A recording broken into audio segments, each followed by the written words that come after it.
girls, children of all ages. It is me, Dukect, and man, so how are y'all doing today, people? And hopefully everything is well. We got the people here. Hopefully we get the people. Anyway, gosh, yes, hopefully things will continue to work. If not, again, always have backups, boys and girls. Okay, let's talk about the one of the big, one of the most biggest things WWE has done in the past couple of years. Actually, is a brand new character, that Bray Wyatt. Because Bray Wyatt has a lot of people were, when he first debuted with NXT, when he first came out with Cody Rhodes, he was well, he was okay. He was fine. In the situation, he was fine, but it was just, Husky Harris was not. I don't think Husky Harris was not meant to be, for this world. I don't think Husky Harris was meant for it. Then he was started to play this new type of character. Let's see, the Bray family, and then you have Bray Wyatt, which was, Bray Wyatt, which was so a lot of people loved it. Like, wow, this guy was really, people really loved when he debuted. It was something that was like, compared to Raylan. In fact, they were talking about Waylon Mercy, about him. It was like, wow, this is a good character. And instead, it just didn't work out. I don't know what happened. They didn't really do much for him. They didn't plan for him to be this huge. They planned so much, but they never gave him poignant victories. They never gave him a reason to be a person into fear and such. I mean, heck, I think that the one thing that was that really killed him was WrestleMania 30, when he could not beat John Cena cleanly in the ring. That was something I wish they could have done more with. That would have been a really good. Instead, they just let him just fade around, and then that was it. And yeah. And but yeah, and then it built. They tried to do. Bray Wyatt was doing this whole stuff with The Undertaker, and then, The Undertaker lost, and then, they reunited, and then they just, it just did not work out. They reunited, and they got completely destroyed at, the Brothers Destruction at Survivor Series. I mean, just destroyed them. And then they reunited at SmackDown as the tag team champions. And then, well, boom, it just failed after that. Then the Leader of Worlds.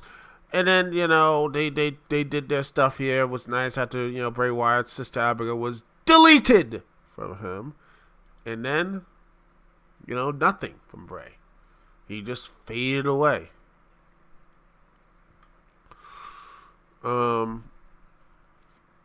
Wyatt just faded away off after the deletion and stuff, the Leader of Worlds, after Matt Hardy, after losing the tag titles and just leaving for a while and such. Then, all this ominous vignettes about buzzer puppets, witch doll, all this stuff, and then it just, this guy, this Mr. Rogers / this character, which a lot of people are just saying this is from the Don't Hug Me, I'm Scared stuff that came on YouTube years ago, and I'm like, hey, this looks something, something interesting, and something like, yeah, he's finally getting off this evil stuff that he used to be, but then it wasn't, it was all rules, because all he wants to be is as, more sinister, more evil, more darker. He says, well, he's not afraid, but then he comes with another persona called the Fiend. And well, when you see the Fiend when he first debuted, and let me tell you, when he first came in, that was really interesting. I was like, wow, this is something they built this up. It's like, wow, they actually seem to have really this the way that the mask looks, the way his actions and such, which is the way the character needed to be portrayed. And when he first debuted into the live audience, he taken out Finn Balor. Then he went off, taking down Mick Foley with the mandible claw, making that move more terrifying, other than him putting a sock on it. Then he took down Kurt Angle with the mandible claw in Angle's hometown of Pittsburgh, Pennsylvania. And it looks like, and then at SummerSlam, they finally have Bray Wyatt the Fiend fought against Finn Balor in a squash match I highly enjoyed because Finn Balor sucks. But yeah, he completely destroyed him. And by the way, they had a severed head of Wyatt's old self as a lantern, which I love the fact that they said against AEW and says we aren't gonna do the whole blood and guts thing. And by the way, what's the Fiend's lantern made out of? It looked like a lantern that was made out of Wyatt's old self. It just had his eyes shut off, and it had the lantern and everything else. And I'm like, yeah, WWE really cares about that stuff. They really care so much about the they're like, oh gosh, they really do care about we can't see this stuff about the kids. We don't want to talk, to frighten the children and such, and then they do this stuff, which is like, yeah, yeah, that's just hilarious to me. And then they had a nice little, then the match was just pretty much a squash match, but I loved it because, again, one, Finn Balor sucks, and two, it made the Fiend a dangerous threat. Which, by the way, I hope when Finn Balor comes back, they don't do the whole demon thing. And, here's something else. You want to kill off the demon, WWE? Have the Fiend beat him. Have the Fiend look like the demon might actually win, but the Fiend comes right back and takes the demon out. That will make him more of a monster, and you have to wonder who can do it. Maybe it has to be a mixture of both Demon and Finn, and maybe a bit more of a character stuff here. And, and that's what the Fiend, I really did, way it was presented. And some are like, hey, why wasn't the Fiend it was shown anywhere around the previous Monday Night Raw or SmackDown? To me, I think that was a brilliant idea because what I say right here is, according to this, they done to make this character feel special. You don't know when you strike next, according to this link in the description and such Breacher Report. It says, according to Ryan Satan, this says they won't show him on WTV. They just say, okay, we want to make him special, and that's good. And that's what I'm missing about the old school stuff is that they didn't show everybody in the same week and over and over and over again. They want to make them feel special. And this character right here, the Fiend, needs to be just not in a every night. It should be something, oh my gosh, maybe this could be the way. Personally, I wish I could put him against Kofi Kingston, but it's going to be on SmackDown. So Kofi is, not going to be all that type of. I don't think Kofi is going to face this a villain like this in a well-controlled man, like oh my gosh, this is so sports entertainment or whatever you want to call this, very this the vast. What I love about pro wrestling is that anyone can do it. It feels like, oh my gosh, it just feels like it's a live action comic book, and I'm like, this is what I want, and I don't think Fox is gonna put that stuff on here, even though I wouldn't be. I mean, heck, I don't know. I would love to see this on here.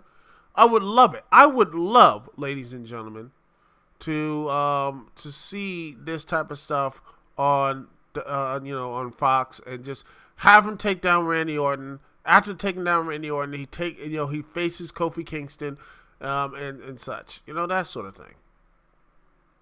that is something that's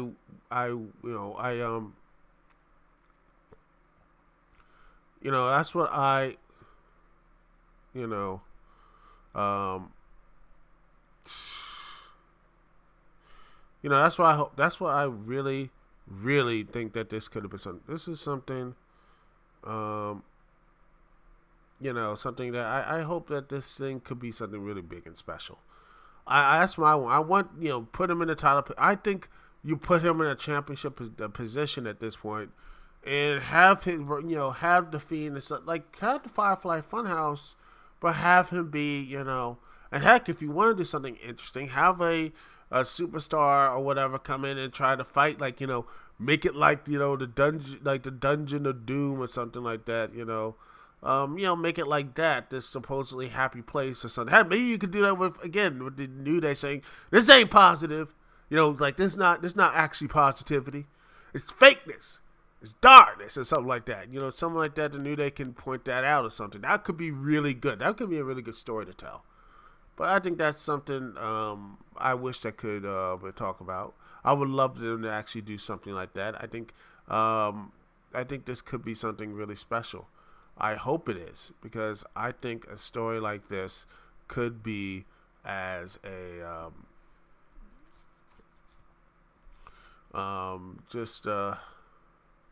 something really something that I think could be like something of a very, very positive and very motivational way to get the people like myself, back into WWE. People like that could to really, like, oh my gosh, this is something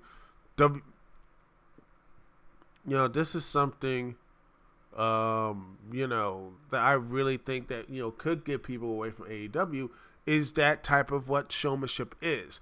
The way of actually bringing people into the WWE. That is what it is. Something as important as,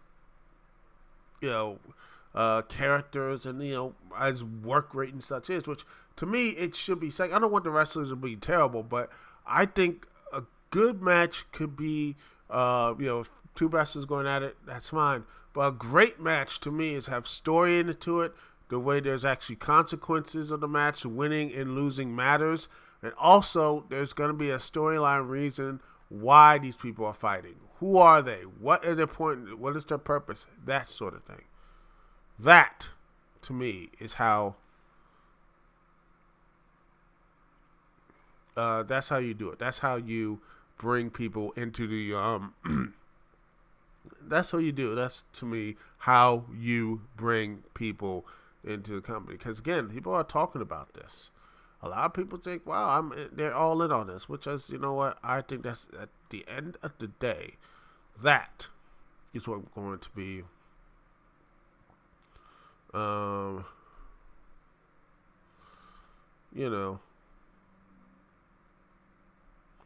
that could be something really, a way to make the, again, get the audience back into people who are just like, man, who has been lapped fans and such. That creativity. But that's just my personal opinion. I can't wait to hear yours in the comments, or, on my Discord and anything else here. Thank you for listening for this part of the segment, and we'll be right back right after this. We're going to be playing, let's see, what songs to play. Let's play some, let's play, I haven't played this in a while. Super Mario, Super Mario, 2 Gypsy Jazz from the remix, and that is from Aiden Holloway, from OCRemix.com. Hopefully this will not be taken down from Nintendo, but you never know. Anyway, we'll be right back right after this here live on the Dukect Lounge. Thanks so much for listening here on TalkShoe.com, and also on Freakin'AwesomeNetwork.com, and also on ManicExpression.com. Thanks so much for listening. We'll be right back right after this.